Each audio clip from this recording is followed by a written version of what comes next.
Olá, eu sou a Cíntia Paloma Lopes Lima, sou doutoranda no programa Psicologia Escolar e do Desenvolvimento Humano do Instituto de Psicologia da Universidade de São Paulo. Sou orientada pela professora doutora Betânia Alves Veiga de Wagli na linha de pesquisa Desenvolvimento Humano e Aprendizagem.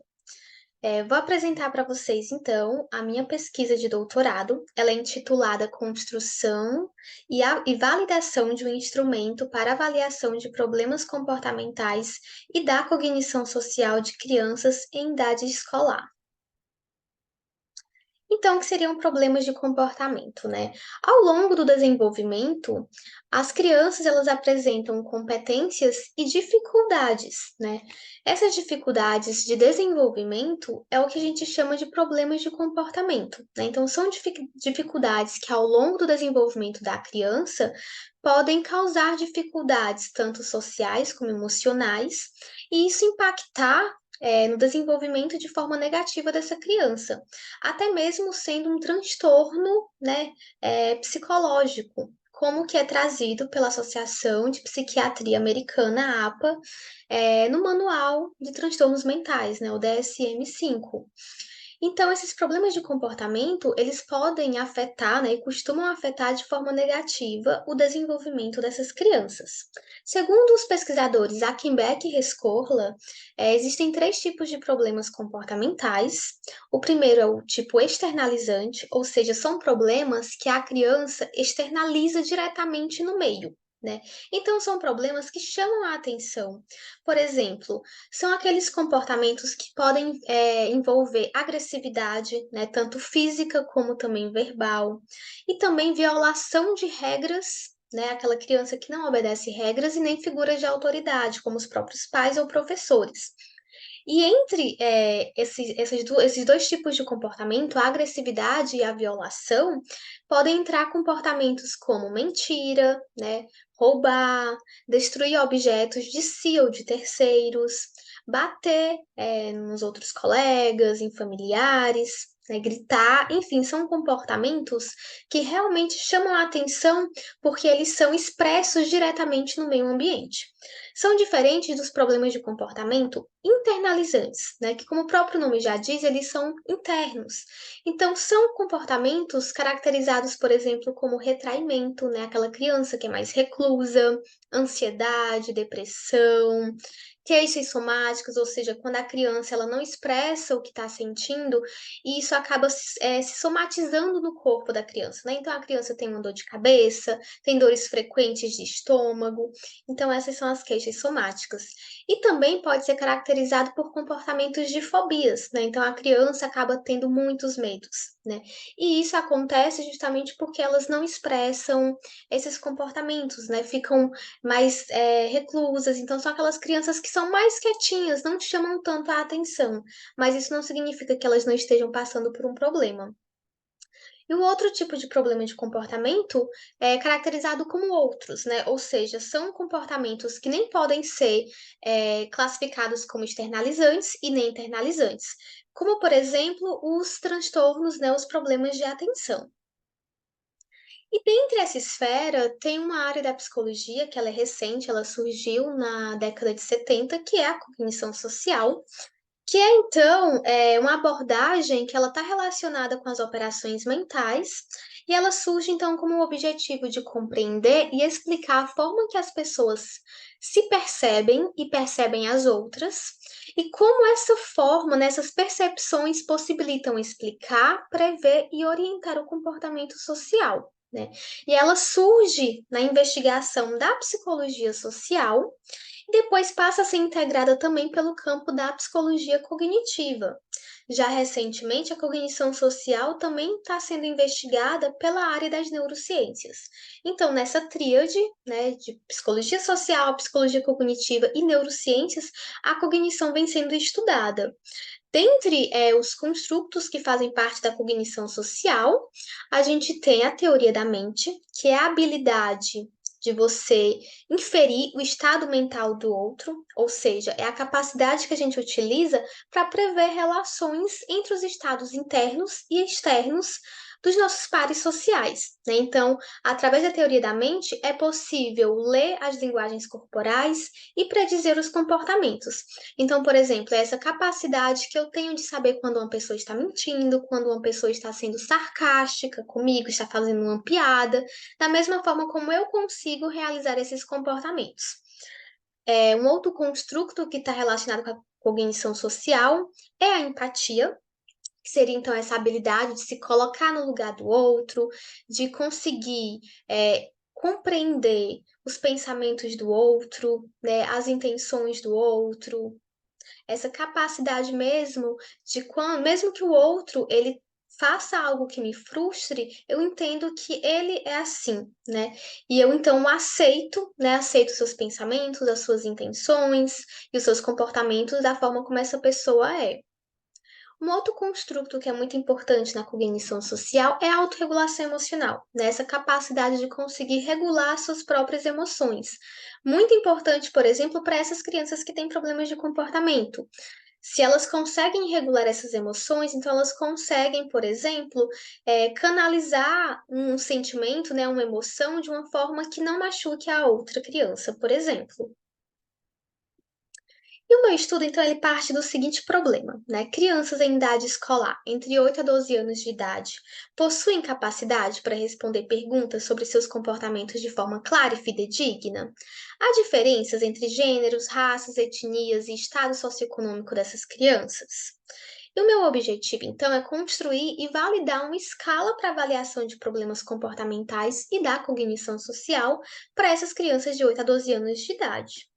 Especificamente, eu vou analisar os fatores introversão, extroversão, teoria da mente, empatia e autorregulação emocional via análise fatorial de um conjunto de itens do instrumento construído e realizar a validação concorrente do instrumento que está sendo criado, né, com os outros instrumentos.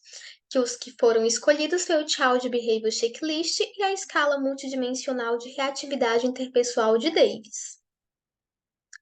A gente parte da seguinte hipótese de que crianças em idade escolar possuem capacidades suficientes para responderem de forma fidedigna as perguntas sobre seus comportamentos e as habilidades da cognição social.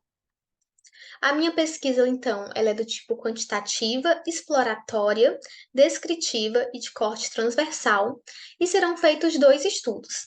O primeiro é o estudo de construção do instrumento, e o segundo estudo é de análise fatorial exploratória e validação concorrente. Com relação ao primeiro estudo, ele possui algumas etapas, né, segundo Urbina, e a primeira etapa, então, é a decisão de construir um instrumento, né? E por que que a gente decidiu construir esse instrumento? A partir de uma limitação que eu encontrei na minha pesquisa de mestrado, em que eu identifiquei que não há instrumentos de autorrelato para avaliar problemas de comportamento. Então, por exemplo, os instrumentos que a gente tem para avaliar problemas comportamentais infantis atualmente, eles são aplicados com os adultos responsáveis, né? Pais, professores, e não tem um instrumento para avaliar problemas de comportamento que seja aplicado diretamente com a criança. Daí a decisão de construir um instrumento de autorrelato para avaliar problemas de comportamento. A segunda etapa, então, é fazer um estudo minucioso da teoria psicológica e psicopatológica. Então, no momento em que eu decido construir um instrumento, eu preciso estudar toda a teoria que está embasada, por trás dos construtos que eu quero medir, preciso estudar quais os instrumentos já existentes, então é um estudo muito minucioso. A terceira etapa é o delineamento do instrumento, né? Como que ele vai ser? Quem serão meus participantes, que no meu caso são crianças em idade escolar? Como se dará a aplicação, se vai ser individual ou coletiva? E o formato das respostas. No caso do nosso instrumento, será no formato Likert, né? Uma escala de 5 pontos. A quarta etapa, então, é a construção dos itens do instrumento, né? Depois que os itens são construídos, ele vai ser apresentado para juízes que vão fazer a análise se o instrumento está medindo o que está sendo proposto, se a linguagem está clara para a faixa etária das crianças que vão responder, e também os outros critérios que a gente estipula que eles analisem. Vai ser feita também uma análise das respostas dos juízes e a partir disso a gente faz alterações. E o estudo 5, então, vai ser a aplicação desse instrumento para uma pequena amostra, né? Então, vai ser aplicado para um grupo menor de crianças, apenas para avaliar se realmente a linguagem está clara, se a partir das respostas das crianças a gente está conseguindo coletar as informações que a gente precisa, e para isso vai ser feita uma análise fatorial exploratória dessas respostas, né? Desse pequeno grupo de amostra que foi aplicado. E aí a gente chega na etapa 6, que é o instrumento final, né? E aí a gente vai oficializar qual vai ser o tamanho desse instrumento, né? Quantos itens ele vai ter, como que vai ser a aplicação dele, como que vai ser a correção, e aí a gente chega no instrumento. E esse é o estudo 1. Já o estudo 2 vai ser a análise fatorial exploratória e a validação concorrente do instrumento criado. Para isso, a gente vai aplicar um número muito maior, né? Realmente vai aplicar o instrumento à quantidade de participantes que são necessários. E aqui a gente está estipulando 500 crianças de 8 a 12 anos, de ambos os sexos, que apresentem queixas comportamentais ou não, de escolas públicas e privadas. A amostra ela vai então contar com 5 faixas de idade: 8, 9, 10, 11 e 12 anos. E os instrumentos, então, é o Child Behavior Checklist e a escala multidimensional de reatividade interpessoal de Davis. Lembrando que esses instrumentos, eles provavelmente vão ser alterados, porque eu ainda estou na fase inicial do meu doutorado, da minha pesquisa, e ainda estou na fase de estudar quais que realmente serão os instrumentos que vai ser utilizado para validação concorrente. Então, possa ser que até o final da minha pesquisa, esses instrumentos mudem. E como que vai ser o procedimento de coleta? Né, eu vou entrar em contato com o departamento de educação, vou pedir autorização e indicação das escolas. Chegando na escola, eu converso com a gestão, apresento a minha pesquisa novamente e com a autorização deles, eles vão encaminhar os contatos dos responsáveis. Entrando em contato com os responsáveis, irei apresentar a pesquisa para eles. E com a autorização, né, que seria o termo de consentimento livre e esclarecido, vou chegar até as crianças, que elas também vão me dar o assentimento delas em participarem da pesquisa através do termo de assentimento livre esclarecido. A partir daí, eu aplico os instrumentos com elas e a gente faz a coleta. Já para análise de dados, né, vai ser feita uma análise fatorial exploratória do instrumento e também vai ser corrigido os instrumentos que vão servir para validade concorrente. Esses instrumentos eles já possuem critérios de correção, interpretações próprios deles, e a gente vai seguir esses critérios. E depois vai ser feita a correlação entre os instrumentos, para ver se há uma correlação positiva com o instrumento criado e os instrumentos que já são validados, né, tanto para contexto brasileiro, como também validados com relação ao conteúdo e o construto. E aí, toda pesquisa tem que ter o respeito pelos aspectos éticos, né? Essa pesquisa ela está de acordo com a resolução do Conselho Nacional de Saúde, número 466 de 2012, e o projeto, antes de qualquer fase que envolva os participantes, ele vai ser submetido ao Comitê de Ética em Pesquisa com Seres Humanos do Instituto de Psicologia da USP, e após a aprovação é que ele será aplicado.